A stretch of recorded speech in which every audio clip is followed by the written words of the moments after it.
Hello mga kabukid. So, inani ra tips mga kabukid no kung plano mo nga magluyahan.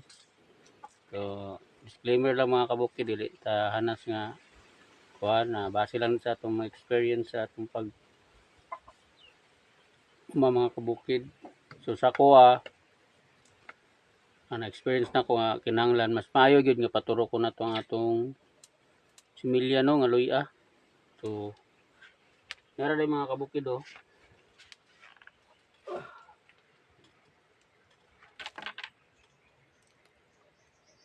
So niturok na siya mga kabukid no.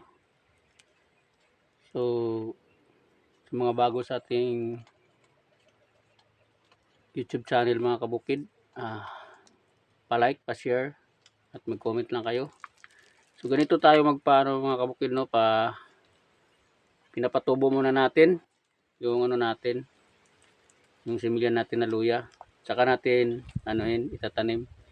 So pira-pirasin na natin 'to mga kabukid kasi medyo malaki, di ba? So pira-pirasin natin. So ang technique natin ito mga kabukid, hanapin natin yung pinaka para hindi masira rin yung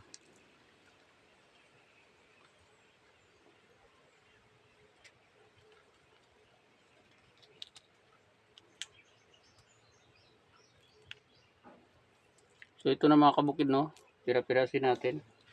Depende na po sa inyo mga kabukid. Pero mas advisable sa akin mga kabukid yung paturukin. Ah, pa Patubuin natin muna yung yung similya natin na luya saka natin itanim para sure ball na talaga na wala ka ng yan kasi tumubo na, di ba? So, kayo na po ang bahala kung gaano kalaki tatanim nyo. Ito sa akin ganito. Kukuhanin ko pa to. Ito lang yung ito na side. Ito may tumubo. So ito lang kasi sure ball na to mga kabukid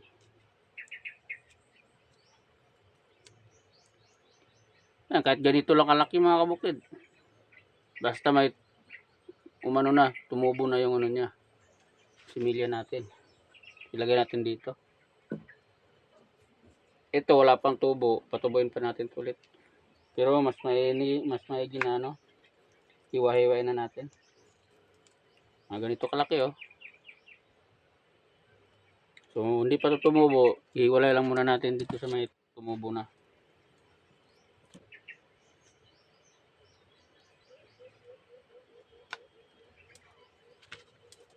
Hindi pa tumubo, hiwalay muna natin yan.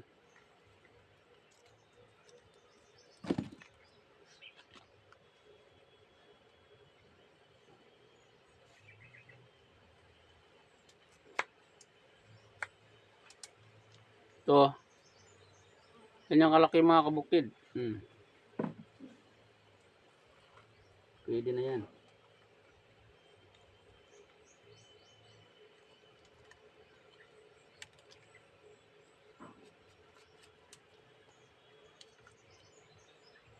Sure ball na talaga mga kabukid. Maganda kasi ngayon mga kabukid, January.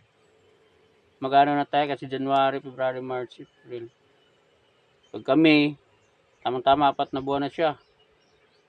Tapos tag-ulan na kasi yun mga kabukid. Mas maganda magtanim yung ganito na season. January. Pero kailangan din yung mga kabukid. So, hindi yan tutubo na yan. Kailangan talaga pag nagtanim kayo mga kabukid, lalo pa kasi tag-init, medyo tag-init ngayon, January. Mag-sacrifice muna kayo na diligan nyo.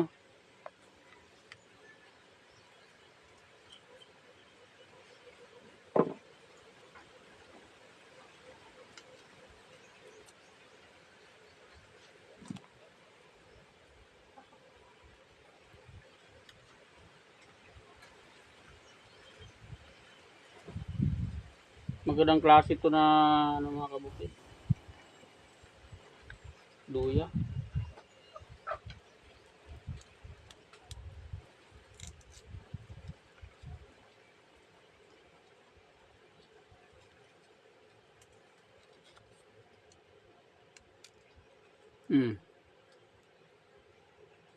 So, dalawa na yung ano niya. Pwede hatiin to.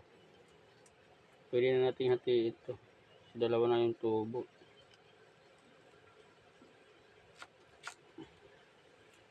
Yan.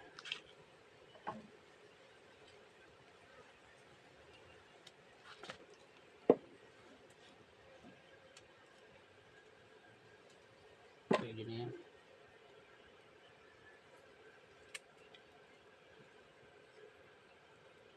Importante may tumubo na, no?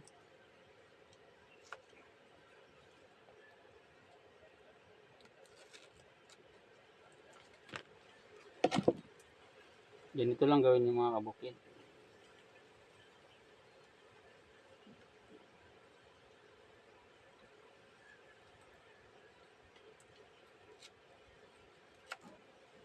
Sureness na talaga to kasi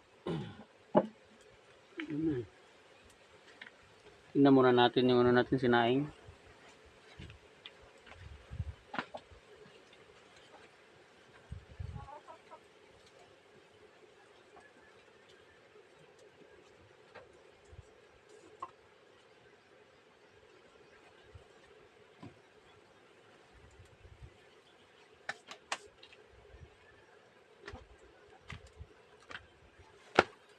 So yun, balik tayo dito.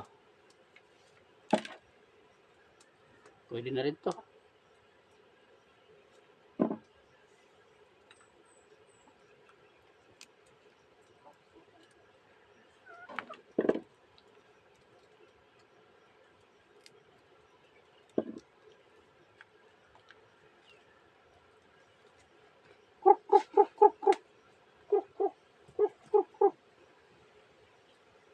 Ayaw kumain ng ano, may mga ano kasi.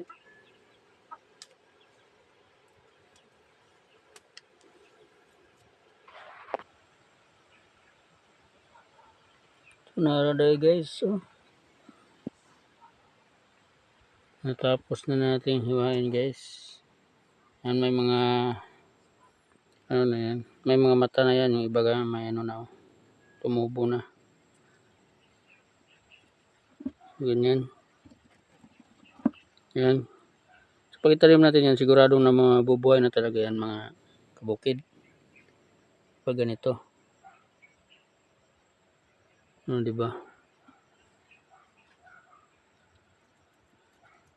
So, mahiniba pa tayo dito na hindi tumubo.